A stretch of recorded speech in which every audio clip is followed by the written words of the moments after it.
Hello everyone, welcome to my channel Beyond the Sewing Room. I'm Diane. I hope you're all doing really well today.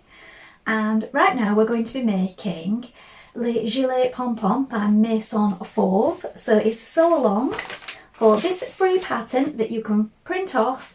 So I'll link it below. I did link it in my previous video if you watched that. And you can print it off or send it to print, whichever you prefer, and it's completely free. So it's a great one if you're stash busting. It also only requires 70 centimetres of fabric and also lining, but you could also use scraps for that if you wish. And you'll need 5 buttons, and you can either do the belt at the back or you can do a little tie belt, so you don't have to buy the hardware if you don't want to. So it's a great one for using up those bits. We're going to be making this together. First of all, I'm going to be showing you how to stick it all together if you've printed it off in A4 like this.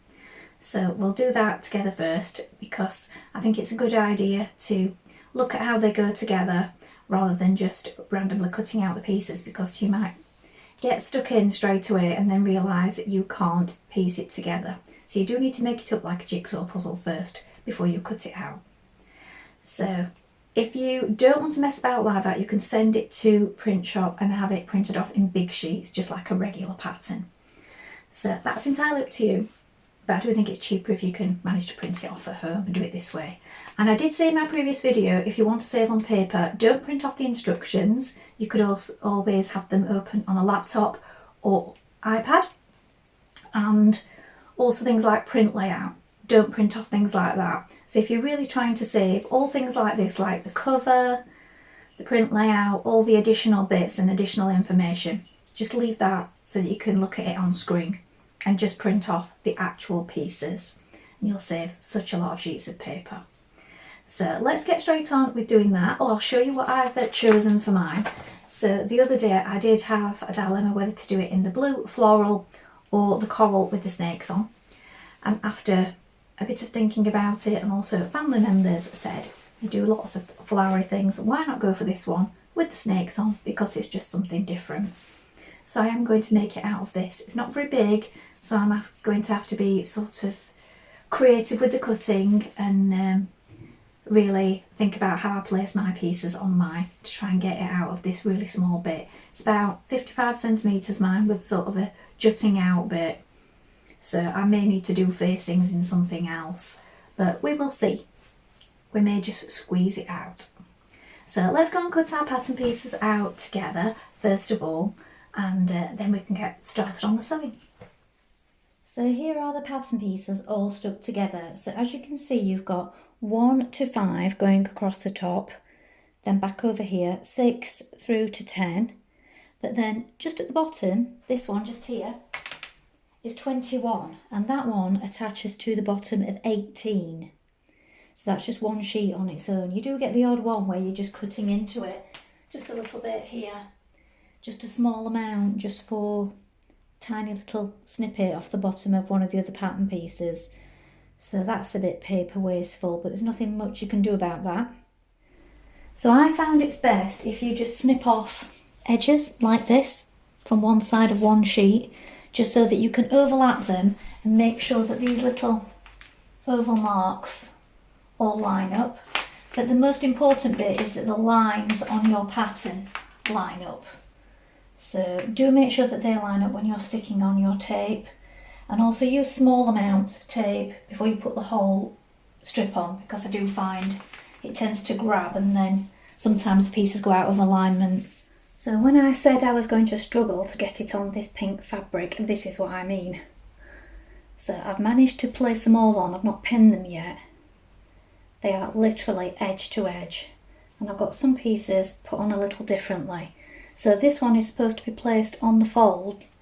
I haven't got enough anywhere to be able to put it on the fold, so what I'm going to do is allow a little seam allowance there. I'm going to cut 2 and make a join so that I can squeeze that out of this fabric. The same with the back neck facing up there, it's supposed to be on the fold. I'm going to cut 2, and I've allowed a little there, sort of a centimetre, so that I can create a back join in that back facing, so that I can get that out of the same fabric. And the rest of them fit. This is the top piece that I had sticking out. I folded it over just to place them on. I can see that they will fit on that piece once it's folded over, so that I can get 2 pieces of each. So I'm going to pin those on and cut them out now, and then there's the lining piece to do and also the interfacing. So here I've got my pattern pieces cut. So we've got the lining pieces, so we've got front lining, we've got 2. The back lining, this one is cut on the fold here, and then we've got the side lining pieces, we've got 2 of those. Here we've got the main fabric, we've got 2 pieces for the back, 2 pieces for the front, and then the side pieces we have 2. Then we've got the front facing, we've got 2 in fabric and 2 in interfacing. We've got the right back tab, you're going to cut 1, the left back tab you're going to cut 1, pocket facing you're going to cut 2, back neck facing cut 1 on the fold. I've cut 2 because I need to make a join because I didn't have enough fabric otherwise, and then also cut 1 on the fold in interfacing. Belt pocket we're going to cut 2 in fabric, 2 in interfacing. Front hem we're going to cut 2 in fabric and 2 in interfacing, and the back hem you're going to cut 1 on the fold in fabric and 1 on the fold in interfacing. Again, I've left a little extra so that I can add in a little seam in the centre because I didn't have quite enough to do it on the fold. Now we're going to assemble our waistcoat. So what I've done is I cut all my pieces out yesterday, the pattern and the pattern pieces, which I showed you, and then I've had other things to do, so I've set it to one side and I've come back to it today. So I suggest doing this if you only have small chunks of time to make this in. Everything doesn't have to be done in one go if you've got work and other things, household, childcare, things like that to be getting on with. You don't have to do it all in one go. So you can come back to it. I would suggest watching this video all the way through so you know what's going on. Then save it, and then when you're making it you can keep stopping it, pausing it, and then just working on the piece that you need to do. And then set your work aside and come back to it when you've got more time if you only have limited time to make things in.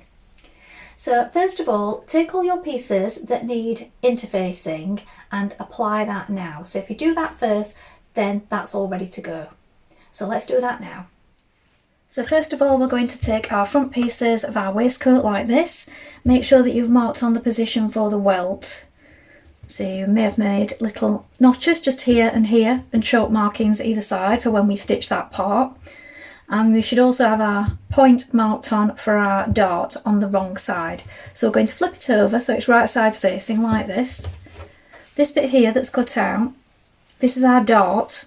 And we're going to stitch this with a 1 centimetre seam. So unless I say otherwise, it's a 1 centimetre seam on this pattern. So we're going to stitch up here. You can draw a choke line on if that will help. And we're working towards this point here, going to come off at a gradual V and knot our threads.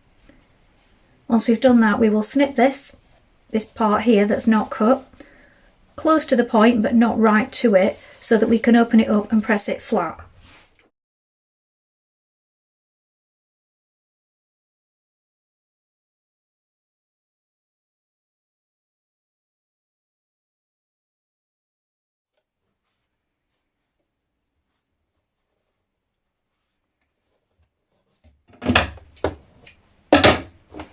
Repeat that step on the other side.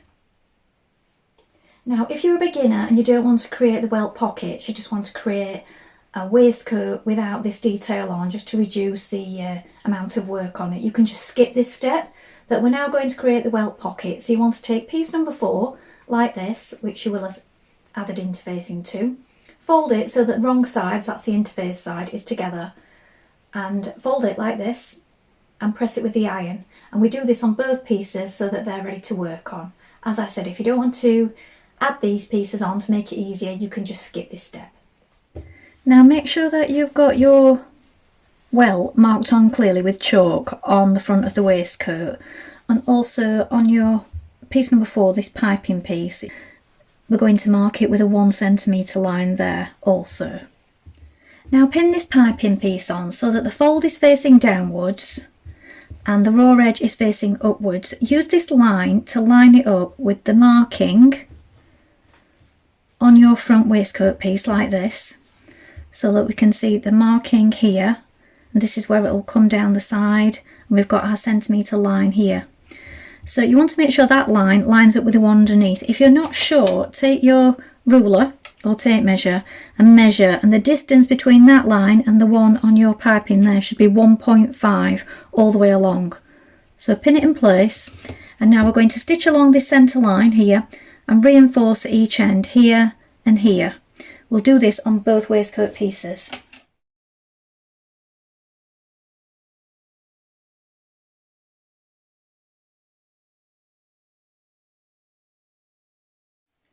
Now take the piece that you overlocked around and place it on top like this. Again, we're going to draw a centimetre seam allowance on one side, and again you're going to line it up with that welt placement that you created on your waistcoat front here. So here's the first one that I added on. I've pinned this in place. I'm going to sew along here and back tack at either end the same way that I did on this one here. So here's my marking, my line marking. We need to line it up with these ends. So we have our marking on our piece and our facing piece here, and our marking here, look, on our waistcoat. We need to make sure that they line up either side.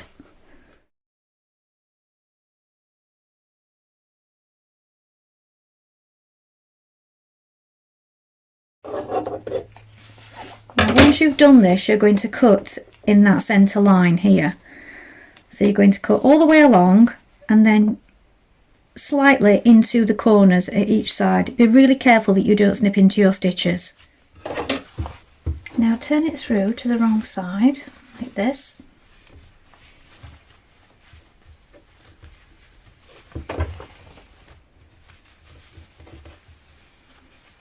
Make sure you get those corner bits out. I'm going to give that a press on both sides so that it's lying flat. Now once you've got it pressed flat like this, you can pin it before we do this if you like, but we are going to top stitch around the outer edge.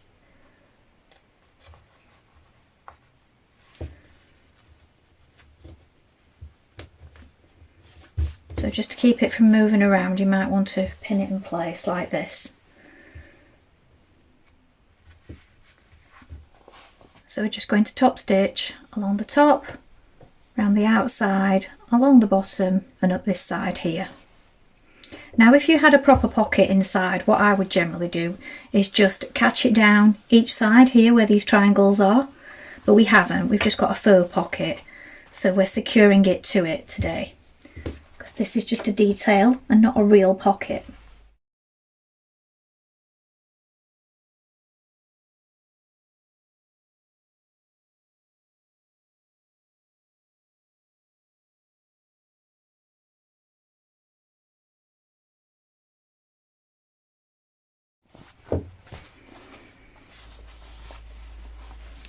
So it just looks like this, and on the other side it looks like this, but this will be hidden inside the lining anyway.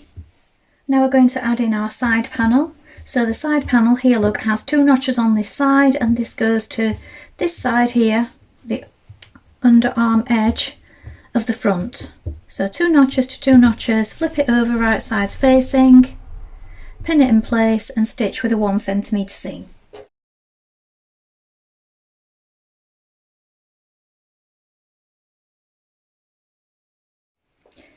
Now you're going to make your right and your left back tab.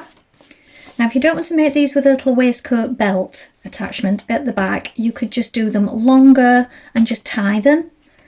So I'm using the belt today, so I'm going to make mine as is. So we're going to fold them right sides together. We're going to sew down the long side and one of the short sides with a 1 centimetre seam. Then we're going to turn it through. Do this on both belt tabs.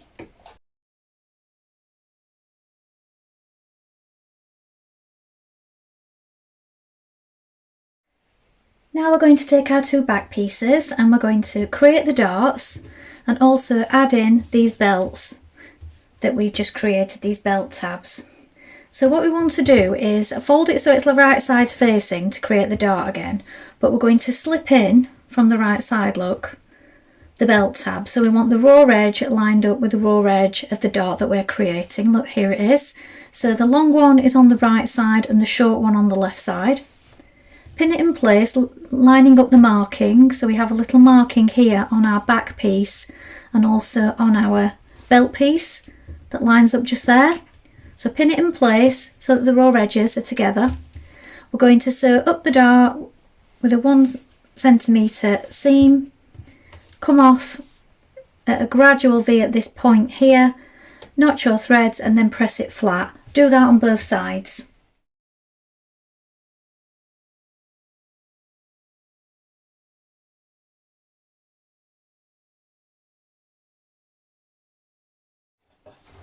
With right sides together, sew that centre back seam.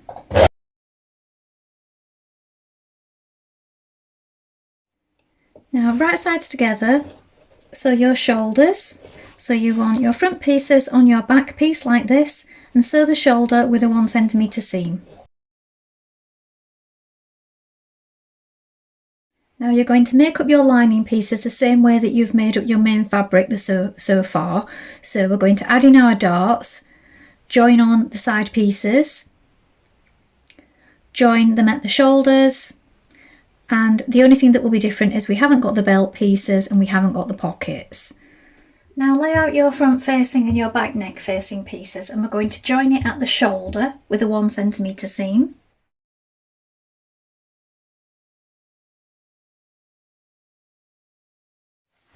Now pin your facing to your lining all the way around the front, round the back neck, all the way down the front and sides so that it looks like this. Then we're going to stitch that in place.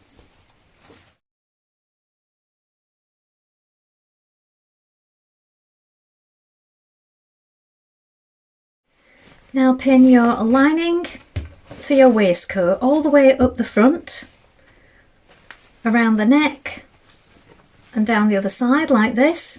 Then once you've done that, we're also going to pin it around the armhole, but we're leaving the sides free at this point, so we're not sewing the side seam just yet.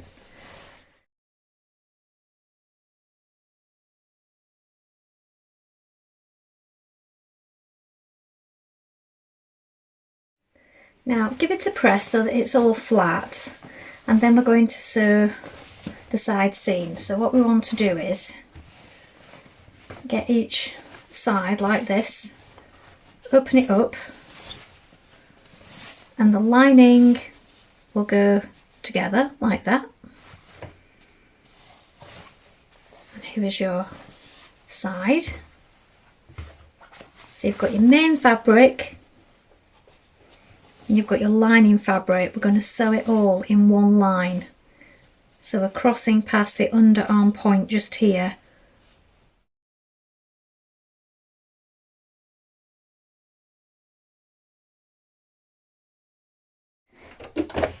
Now you're going to join your side hem facings to your back hem facing like this at these points where it's notched.